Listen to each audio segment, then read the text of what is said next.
toujours accompagné de sa chemise à fleurs, Carlos a enchaîné les tubes populaires et drôles dans les années 1970-80, parmi lesquels Tout nu, tout bronzé, 1973, Papayou, 1983, Tal Bonjour d'Albert, 1985, ou Le Tirli-Pimpon, 1989.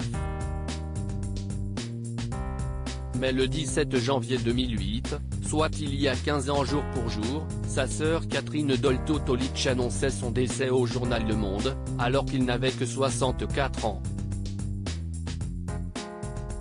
Il a été très courageux, précisait-elle à l'AFP, alors qu'il était malade depuis 2 mois, comme l'avait indiqué Le Monde à l'époque, mais hospitalisé depuis seulement quelques jours.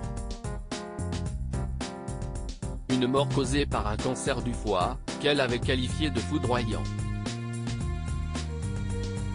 Cette disparition avait également beaucoup attristé Sylvie Vartan, pour qui il était devenu assistant dans les années 1960 avant de chanter avec elle sur le titre 2 minutes 35 de bonheur. Carlos n'était pas seulement un ami, c'était mon grand frère. C'était un ami merveilleux, toujours gai, joyeux, avait-elle déclaré après sa mort. Johnny Hallyday, qui avait été à l'origine de la rencontre des deux artistes, avait également eu une pensée pour le chanteur. Il avait notamment confié qu'il perdait son frère, son confident et son meilleur ami. La vie est trop con si est une catastrophe. La vie est trop con. Carlos, on se connaît depuis qu'on a l'âge de 14 ans, on a à peu près le même âge tous les deux, 64 ans, note de la rédaction. Si est vrai qu'il était malade, il avait ce cancer du foie depuis quelques années maintenant. Mais il se soignait, je pensais vraiment qu'il allait s'en sortir, avait ajouté l'interprète de l'Envie. A noter que Carlos se repose désormais dans le caveau familial au cimetière de Bourg-la-Reine, en région parisienne. Pour rappel, Carlos, de son vrai nom Ivan Chrysostome Dolto, est né le 20 février 1943 d'une mère spécialiste réputée de psychologie des enfants, la célèbre Françoise Dolto, et d'un père émigré russe et professeur de kinésithérapie.